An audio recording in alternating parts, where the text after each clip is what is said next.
August 1971. A quiet street in Palo Alto, California. You are under arrest. What? Why? I didn't do anything. Just come with us, kid. In the car. Okay. He hasn't committed a crime. He's a volunteer in a psychology experiment, and he doesn't know yet that in 6 days, this experiment will spiral out of control. He'll be stripped, given a number instead of a name, and locked in a cell. The men guarding him were, 5 days earlier, ordinary college students just like him. By day 5, some of them are inventing cruelty on their own, betailing, without anyone telling them to. This is the Stanford Prison Experiment. And it proved something about the human mind that most people still refuse to believe about themselves. In the summer of 1971, psychologist Philip Zimbardo wanted to answer a simple question. Are people cruel because... He put out a newspaper ad offering $15 a day for a study of prison life. 70 young men applied. Zimbardo screened out anyone with a history of violence, psychological issues, or crime. What was left was a group of ordinary, healthy, well-adjusted college students. 24 of them were randomly split into 2 groups, guards and prisoners. Zimbardo built a mock prison in the basement of Stanford's psychology building. The prisoners were arrested at their homes by real Palo Alto police. Fingerprinted, blindfolded, stripped, deloused. The guards were given khaki uniforms, mirrored sunglasses, anglo, so no one could see their eyes too, and wooden batons. Zimbardo gave them one instruction: keep order, no physical violence. Beyond that, they were free to run the prison however they wanted. The experiment was scheduled to run for 2 weeks. Keep pushing! Almost there. You got it! Now!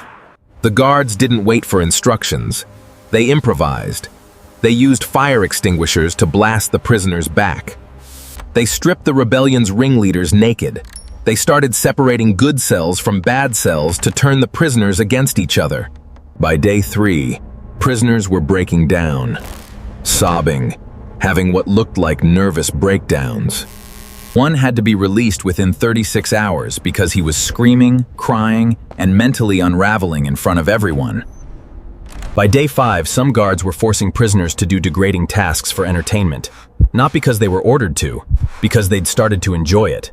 The 2-week study was shut down after just 6 days. Here's the part that should genuinely unsettle you. The guards weren't selected because they were cruel. So what changed? Zimbardo's answer became one of the most influential ideas in psychology: the power of the situation over the individual. He called it Deindividuation. The moment you put on a uniform, hide behind mirrored sunglasses, and get... You stop acting as yourself and start acting as the guard, AIM, a role with its own unwritten rules. Once you're anonymous and operating inside a system that expects a certain kind of behavior, ordinary moral restraints weaken. This connects directly to a real historical event that happened just 8 years earlier: Stanley Milgram's obedience experiments at Yale. In Milgram's study, ordinary volunteers were told to administer what they believed were increasingly painful electric shocks to another. There was no real electricity, Saturn. The victim was an actor, Don. But the volunteers didn't know that. 65% of participants administered what they believed was the maximum, potentially lethal shock a pound, simply because an authority figure told them it was required. Milgram and Zimbardo, working almost side by side in the same era, arrived at the same terrifying conclusion from 2 different directions. Ordinary, decent people will do extraordinary harm when a system, a role, a uniform, an authority figure tells them it's expected and normal. It's not that a few bad apples exist in every group. It's that the barrel itself can turn good apples bad.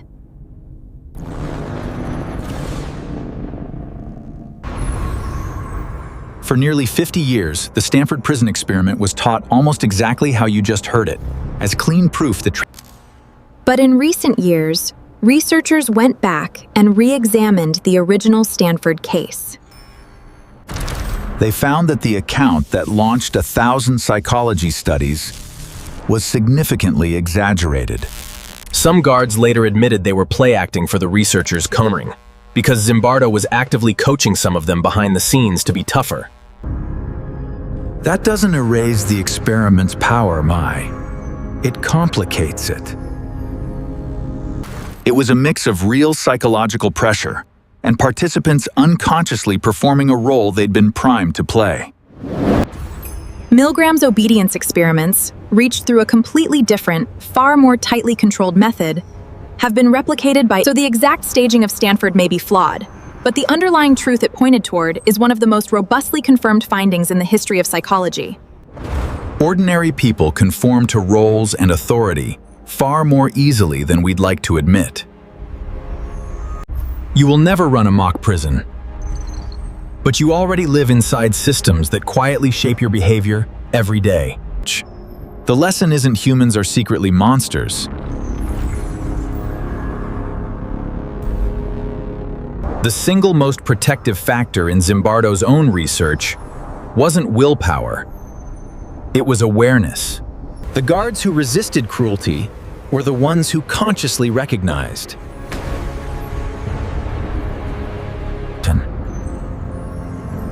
Next time you feel a group, a title, or an authority figure quietly giving you permission to act in a way, That pause is the only thing standing between an ordinary person and the version of themselves they'd never want to become.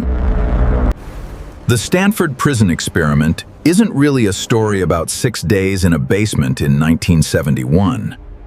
It's a story about how thin the line is between ordinary and monstrous Tov, and how much of that line is drawn by the situation, not the person. That's what this channel is about. The hidden science of why humans think and behave the way they do.